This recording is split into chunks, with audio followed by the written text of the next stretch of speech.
Capítulo 1. La lucha del materialismo contra el idealismo y la religión en torno al origen de la vida. ¿Qué es la vida? ¿Cuál es su origen? ¿Cómo han surgido los seres vivos que nos rodean? La respuesta a estas preguntas constituye uno de los problemas más grandes de las ciencias naturales. Consciente o inconscientemente, todos los hombres, cualquiera que sea el nivel de su desarrollo, se plantean estas preguntas y, mal o bien, les dan una respuesta. Sin responder a estas preguntas no puede haber ninguna concepción del mundo, ni siquiera la más primitiva. El problema del origen de la vida viene preocupando al pensamiento humano desde tiempos inmemoriales. No hay sistema filosófico ni pensador famoso que no haya concedido a este problema la mayor atención. En las distintas épocas y en los diferentes grados del desarrollo cultural, al problema del origen de la vida se le daban soluciones diversas, pero siempre se ha entablado en torno a él una encarnizada lucha ideológica entre los dos campos filosóficos irreconciliables, el materialismo y el idealismo. Al observar la naturaleza que nos rodea, solemos dividirla en el mundo de los seres vivos y en el mundo inanimado o inorgánico. El mundo de los seres vivos está representado por una variedad enorme de especies animales y vegetales. Mas, a pesar de esa variedad, todos los seres vivos, desde el hombre hasta el microbio más minúsculo, tienen algo de común, algo que los hace afines y que, a la vez, distingue hasta a la bacteria más simple de los objetos del mundo inorgánico. Ese algo es lo que denominamos vida, en el sentido más sencillo y elemental de esta palabra. Pero, ¿qué es la vida? Es de naturaleza material, como todo el mundo restante, o su esencia reside en un principio espiritual, inaccesible al conocimiento basado en la experiencia. Si la vida es de naturaleza material, estudiando las leyes que la rigen podemos y debemos modificar o transformar conscientemente y en el sentido deseado a los seres vivos. Ahora bien, si todo lo vivo ha sido creado por un principio espiritual, cuya esencia es incognoscible, deberemos limitarnos a contemplar pasivamente la naturaleza viva, impotentes ante fenómenos que se supone inaccesibles a nuestro conocimiento y a los que se atribuye un origen sobrenatural. Los idealistas siempre han considerado y siguen considerando la vida como manifestación de un principio espiritual supremo, inmaterial, al que dan el nombre de alma, espíritu universal, fuerza vital, razón divina, etc. Considerada desde este punto de vista, la materia en sí es algo inanimado e inerte. No sirve más que de material para la estructuración de los seres vivos, pero estos no pueden originarse ni existir más que cuando el alma inculca vida a ese material y le da la forma y la armonía de su estructura. Este concepto idealista de la vida constituye la base de todas las religiones del mundo. A pesar de su diversidad, todas ellas están de acuerdo en afirmar que un ser supremo, Dios, proporcionó un alma viva a la carne inanimada y perecedera, y que precisamente esa partícula eterna del ser divino es lo vivo, lo que mueve y mantiene a los seres vivos. Cuando se desprende, no queda más que la envoltura material vacía, un cadáver que se pudre y descompone. La vida es una manifestación del ser divino, y por eso el hombre no puede conocer la esencia de la vida ni, mucho menos, aprender a regularla. Tal es la conclusión fundamental de todas las religiones sobre la naturaleza de la vida, y no se concibe ninguna doctrina religiosa que no llegue a esa conclusión. El problema de la esencia de la vida es abordado en forma totalmente distinta por el materialismo, según el cual la vida, como todo el mundo restante, es de naturaleza material y no necesita para su explicación el reconocimiento de ningún principio espiritual supramaterial. La vida no es más que una forma especial de existencia de la materia, que se origina y se destruye de acuerdo con determinadas leyes.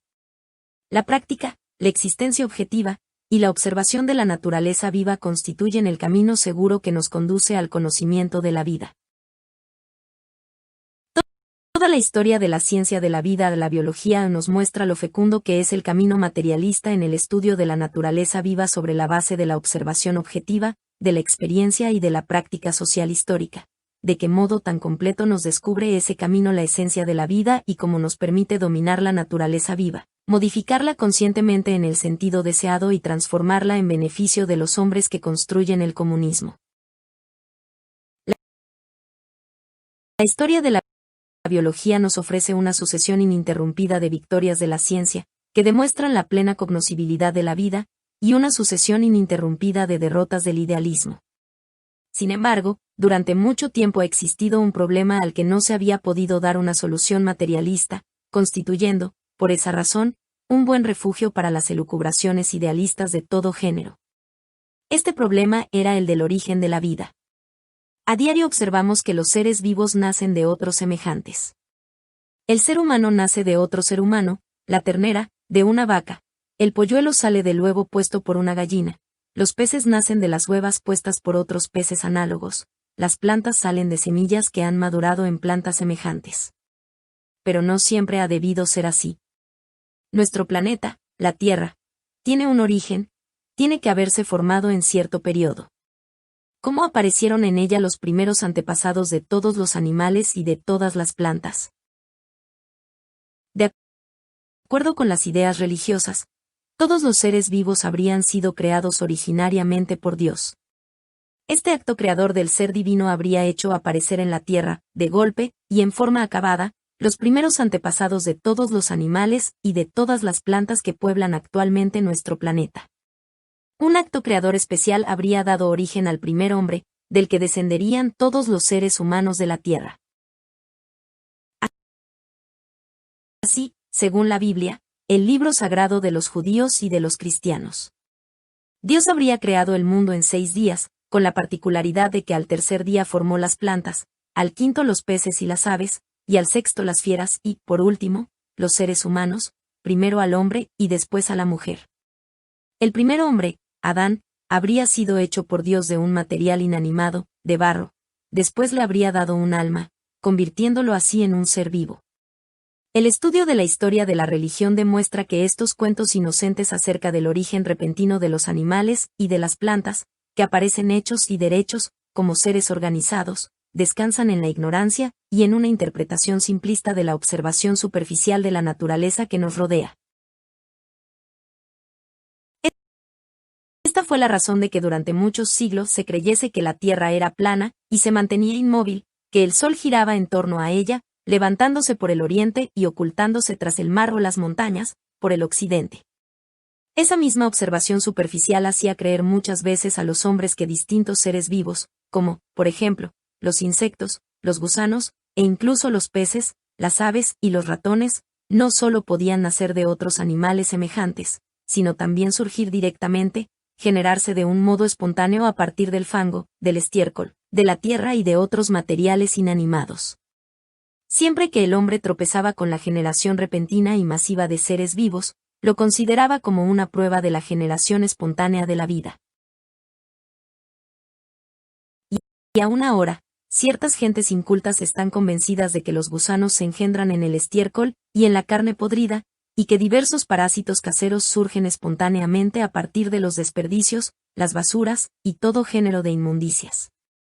Su observación superficial no percibe que los desperdicios y las basuras no son sino el lugar, el nido donde los parásitos depositan sus huevos, que más tarde dan origen a nuevas generaciones de seres vivos. Antiguas teorías de la India, Babilonia y Egipto nos hablan de esa generación repentina de gusanos, moscas y escarabajos que nacen del estiércol y de la basura, de piojos que se engendran en el sudor humano, de ranas, serpientes, ratones y cocodrilos procreados por el fango del Nilo, de luciérnagas que se originan en las chispas desprendidas de hogueras que se consumen. Estas fantasías acerca de la generación espontánea se relacionaban en tales teorías con las leyendas y tradiciones religiosas. Las apariciones repentinas de seres vivos eran interpretadas únicamente como manifestaciones parciales de la voluntad creadora de los dioses o de los demonios. En la antigua Grecia, muchos filósofos materialistas negaban ya esa explicación religiosa del origen de los seres vivos. Sin embargo, el curso de la historia hizo que en los siglos siguientes se desarrollase y llegase a predominar una concepción enemiga del materialismo, la concepción idealista de Platón, filósofo de la antigua Grecia. Según las ideas de este filósofo, la materia vegetal y animal, por sí sola, carece de vida, y solo puede vivificarse cuando el alma inmortal, la psique, se aloja en ella. Esta idea de Platón desempeñó un gran papel negativo en el desarrollo ulterior del problema que estamos examinando.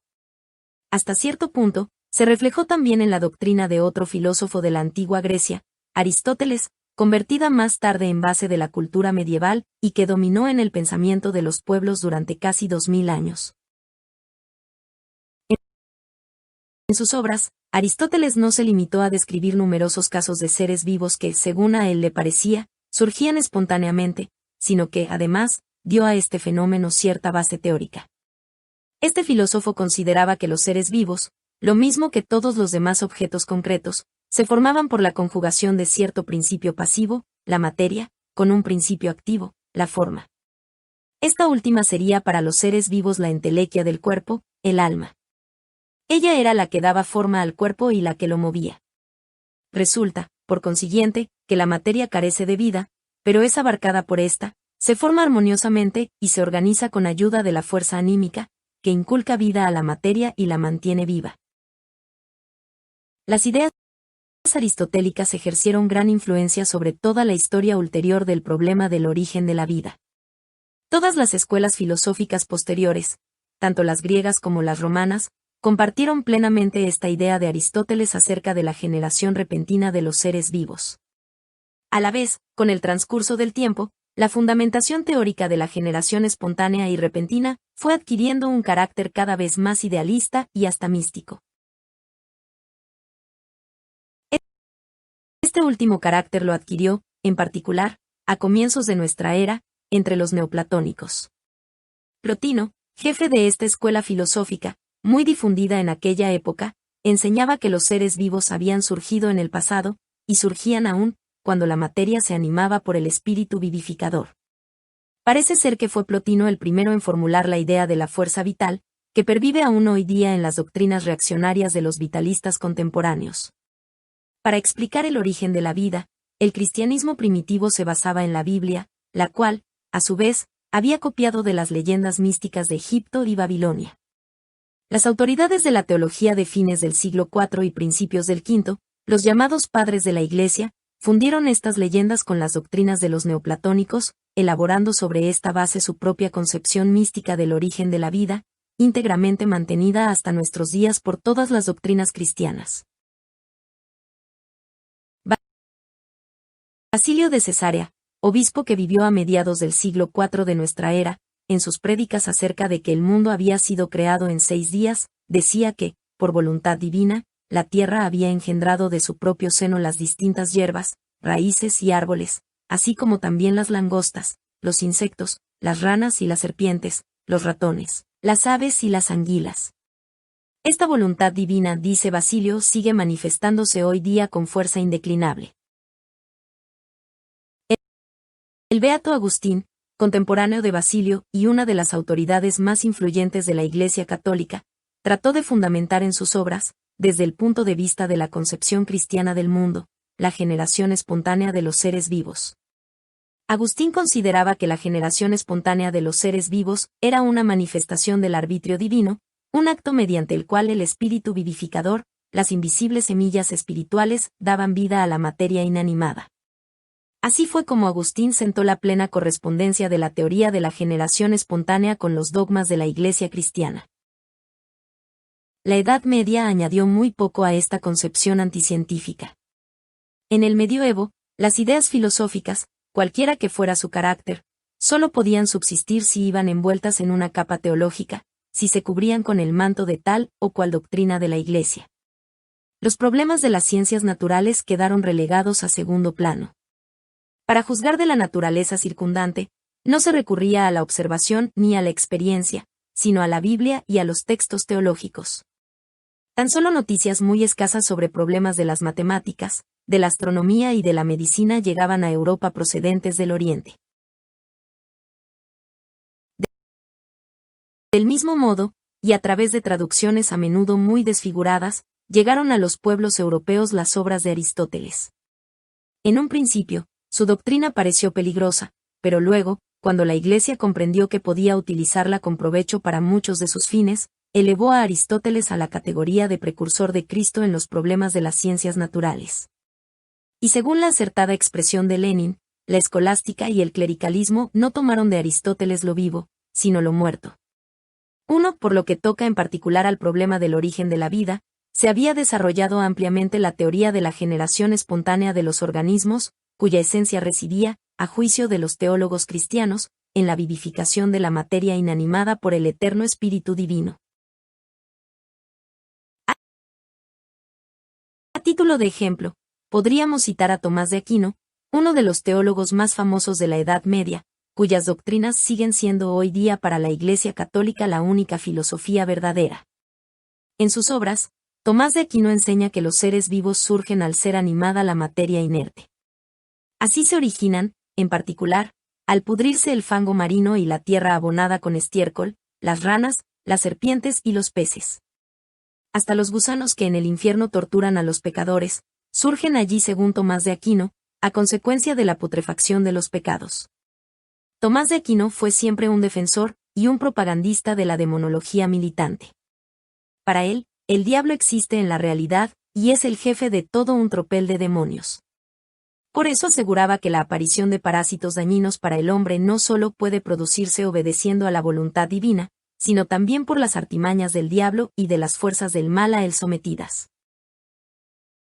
La expresión práctica de estas ideas la constituyeron los numerosos procesos incoados en la Edad Media contra las brujas, a las que se acusaba de lanzar contra los campos ratones y otros animales nocivos que destruían las cosechas. La Iglesia cristiana occidental tomó de la doctrina reaccionaria de Tomás de Aquino, convirtiéndolo en dogma, el principio de la generación espontánea y repentina de los organismos, según el cual los seres vivos se originarían de la materia inerte, al ser animada ésta por un principio espiritual. Este era también el punto de vista de las autoridades teológicas de la Iglesia oriental. Así, Demetrio, obispo de Rostov, que vivió en tiempos de Pedro y defendía en sus obras el principio de la generación espontánea, en forma por demás curiosa para nuestras ideas actuales. Según él, durante el diluvio universal, Noé no había embarcado en su arca ratones, sapos, escorpiones, cucarachas ni mosquitos, es decir, ninguno de esos animales que nacen del cieno y de la podredumbre, y en el rocío del cielo se engendran. Todos estos seres vivos perecieron con el diluvio, y después del diluvio volvieron a engendrarse de esas mismas substancias. La religión cristiana, lo mismo que todas las demás religiones del mundo, sigue sosteniendo hoy día que los seres vivos han surgido y surgen de golpe y enteramente formados, por generación espontánea, a consecuencia de un acto creador del ser divino, sin ninguna relación con el desarrollo de la materia. Sin embargo, al profundizar en el estudio de la naturaleza viva, los hombres de ciencia han podido establecer que esa generación espontánea y repentina de seres vivos no se produce en ningún lugar del mundo que nos rodea. Esto quedó demostrado ya a mediados del siglo XVII para los organismos con cierto grado de desarrollo, y en particular para los gusanos, los insectos, los reptiles y los anfibios. Investigaciones posteriores confirmaron este acerto también por lo que respecta a seres vivos de organización más simple, e incluso a los microorganismos más sencillos, que a pesar de no ser perceptibles a simple vista, nos rodean por todas partes, poblando la tierra, el agua y el aire. Vemos, pues, que el hecho mismo de la generación repentina de seres vivos, que teólogos de distintas religiones trataban de explicar como un acto en que el espíritu vivificador daba vida a la materia inanimada y que constituía la base de todas las teorías religiosas del origen de la vida, resultó ser un hecho inexistente, fantasmagórico, asentado en observaciones falsas y en la ignorancia de sus interpretadores. En el siglo XIX se asestó otro golpe demoledor a las ideas religiosas acerca del origen de la vida. Darwin y, posteriormente, otros muchos hombres de ciencia, entre ellos los investigadores rusos K. Timiryazev, los hermanos A. y V. Kovalevsky, L. Mechnikov y otros, demostraron que, a diferencia de lo que enseñan las Sagradas Escrituras, nuestro planeta no había estado poblado siempre por los animales y las plantas que nos rodean en la actualidad. Las plantas y los animales superiores, comprendido el hombre, no surgieron de golpe, al mismo tiempo que la Tierra, sino en épocas posteriores de nuestro planeta y a consecuencia del desarrollo progresivo de seres vivos más simples. Estos, a su vez, tuvieron su origen en otros organismos, aún más simples y que vivieron en épocas anteriores. Y así sucesivamente hasta llegar a los seres vivos más sencillos. Estudiando los restos fósiles de los animales y de las plantas que poblaron la Tierra hace muchos millones de años, podemos convencernos en forma bien patente de que en aquellos tiempos la población viva de la Tierra era distinta a la actual, y de que cuanto más avanzamos en la profundidad de los siglos vemos que esa población es cada vez más simple y menos diversa. Descendiendo gradualmente, de escalón en escalón, y estudiando la vida en formas cada vez más antiguas, llegamos en fin de cuentas a los seres vivos más simples, muy semejantes a los microorganismos de nuestros días, y que en tiempos eran los únicos que poblaban la Tierra. Pero a la vez, surge inevitablemente la cuestión del origen de las manifestaciones más simples y más primitivas de la naturaleza viva, de las que arrancan todos los seres vivos que pueblan la Tierra. Las ciencias naturales, a la vez que refutaban la posibilidad de que lo vivo se engendrase independientemente de las condiciones concretas del desarrollo del mundo material, debían explicar el tránsito de la materia inanimada a la vida, es decir, explicar el origen de la vida. En los geniales trabajos de F.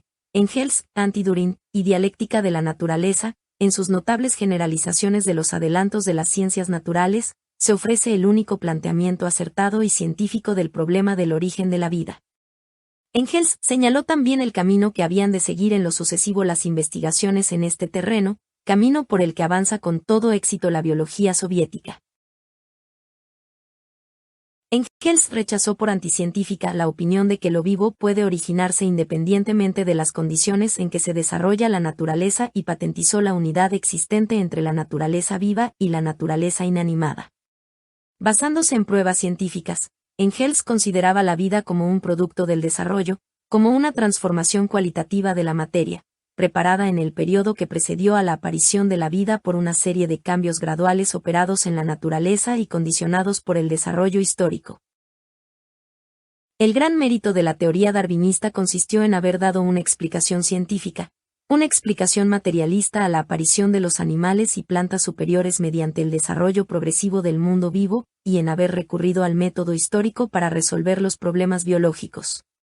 Sin embargo, en el problema mismo del origen de la vida, muchos naturalistas siguen manteniendo, aún después de Darwin, el viejo método metafísico de abordar este problema.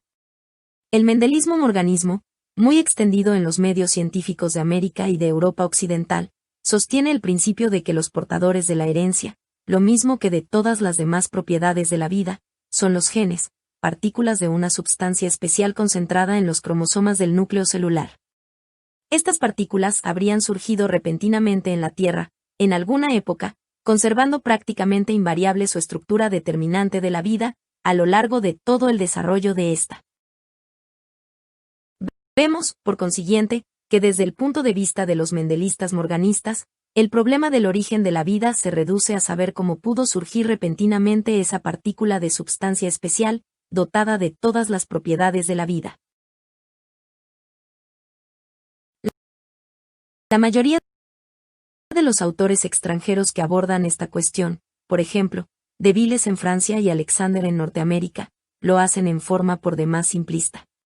Según ellos, la molécula del gen surge en forma puramente casual, gracias a una feliz conjunción de átomos de carbono, hidrógeno, oxígeno, nitrógeno y fósforo, los cuales se combinan solos, para formar una molécula extraordinariamente compleja de esa sustancia especial, que posee desde el primer momento todos los atributos de la vida.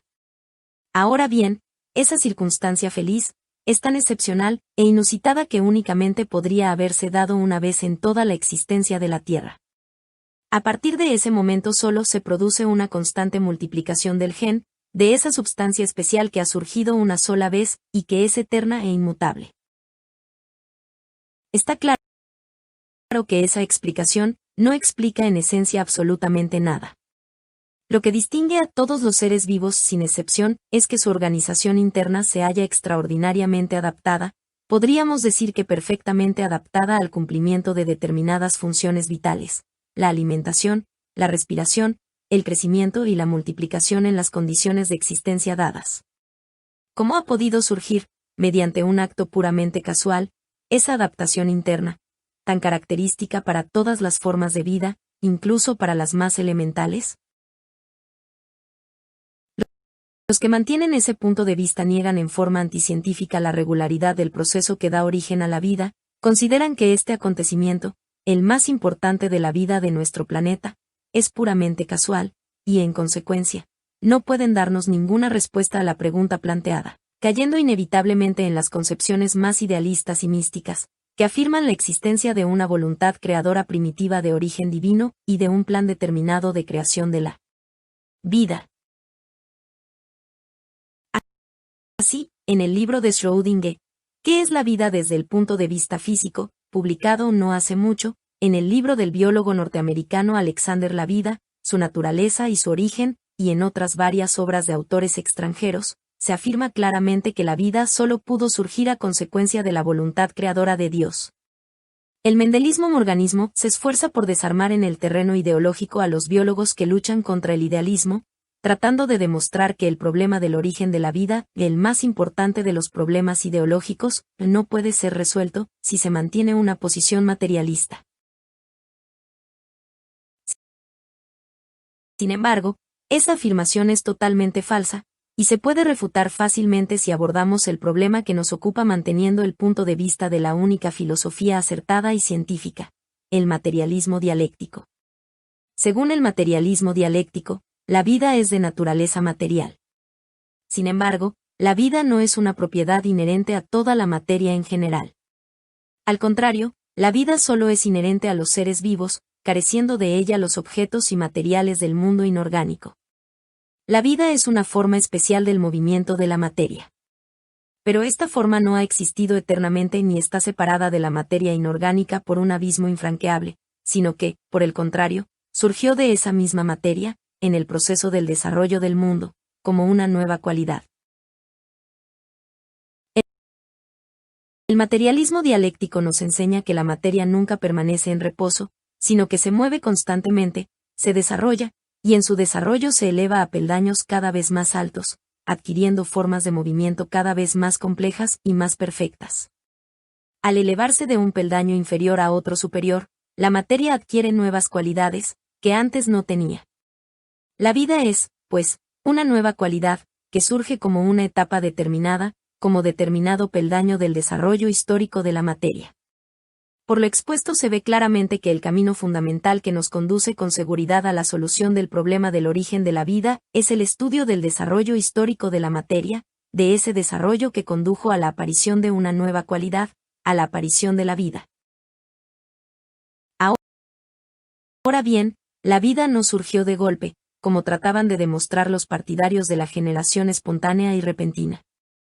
Hasta los seres vivos más simples tienen una estructura tan compleja que no pudieron haber surgido de golpe, pero sí pudieron y debieron formarse mediante transformaciones sucesivas y sumamente prolongadas de las sustancias que los integran. Estas transformaciones se produjeron hace mucho tiempo, cuando la Tierra se estaba formando aún, y en los periodos iniciales de su existencia. De aquí que para resolver acertadamente el problema del origen de la vida hay que recurrir al estudio de esas transformaciones, a la historia de la formación y del desarrollo de nuestro planeta. En las obras de V. Lenin hallamos una idea muy profunda acerca del origen evolutivo de la vida. Las ciencias naturales, decía Lenin, afirman positivamente que la Tierra existió en un estado tal que ni el hombre ni ningún otro ser viviente la habitaban ni podían habitarla. La materia orgánica es un fenómeno posterior, fruto de un desarrollo muy prolongado. 2. A principios de siglo, al exponer en su obra, Anarquismo o Socialismo, los fundamentos de la teoría materialista, J. Stalin señaló muy concretamente que el origen de la vida había seguido un camino evolutivo. Nosotros sabemos, por ejemplo, decía Stalin, que en un tiempo la Tierra era una masa ígnea incandescente. Después se fue enfriando poco a poco, más tarde aparecieron los vegetales y los animales, al desarrollo del mundo animal sucedió la aparición de una determinada variedad de monos, y luego, a todo ello, siguió la aparición del hombre. Así se ha operado, en líneas generales, el desarrollo de la naturaleza. 3. Merece destacarse el hecho de que el camino evolutivo fue señalado por J. Stalin en una época en que todavía no había sido publicada la dialéctica de la naturaleza de Engels 4. Y cuando en el problema del origen de la vida dominaba entre los naturalistas, incluso entre los avanzados, el principio mecanicista. Es tan solo en el segundo decenio del siglo XX cuando la aplicación del principio evolutivo al estudio del problema que nos ocupa comienza a adquirir gran desarrollo en las ciencias naturales. A este respecto podemos citar, en particular, la opinión de nuestro célebre compatriota K. Timiríasev. En su artículo de los Anales Científicos de 1812, y refiriéndose al problema del origen de la vida, dice: nos vemos obligados a admitir que la materia viva ha seguido el mismo camino que los demás procesos materiales, es decir, el camino de la evolución. La hipótesis de la evolución que ahora se extiende no solo a la biología, sino también a las demás ciencias de la naturaleza, a la astronomía, a la geología, a la química y a la física, nos persuade de que este proceso también se produjo probablemente al verificarse el paso del mundo inorgánico al orgánico. Entre los trabajos aparecidos en la Unión Soviética merece destacarse especialmente el libro del académico V. Komarov, Origen de las plantas. Komarov analiza y rechaza la teoría de la eternidad de la vida y la suposición de que los seres vivos llegaron a la Tierra procedentes de los espacios interplanetarios, y añade: la única teoría científica es la teoría bioquímica del origen de la vida. El profundo convencimiento de que su aparición no fue sino una de las etapas sucesivas de la evolución general de la materia, de esa complicación creciente de la larga serie de compuestos carbonados del nitrógeno. En nuestros días, el principio del desarrollo evolutivo de la materia es aceptado ya por muchos naturalistas, no solo en la Unión Soviética, sino también en otros países. Pero la mayoría de los investigadores de los países capitalistas únicamente hacen extensivo este principio al periodo de la evolución de la materia que precede a la aparición de los seres vivos. Pero cuando se trata de esta etapa, la más importante de la historia del desarrollo de la materia, estos investigadores se deslizan inevitablemente hacia las viejas posiciones mecanicistas, invocan la feliz casualidad, o buscan la explicación en inescrutables fuerzas físicas. En el problema del origen de la vida, las modernas ciencias naturales tienen planteada la tarea de trazar un cuadro acertado de la evolución sucesiva de la materia que ha conducido a la aparición de los primitivos seres vivos, de analizar, sobre la base de los datos proporcionados por la ciencia, las distintas etapas del desarrollo histórico de la materia y descubrir las leyes que han ido surgiendo sucesivamente en el proceso de la evolución y que han determinado el devenir de la vida.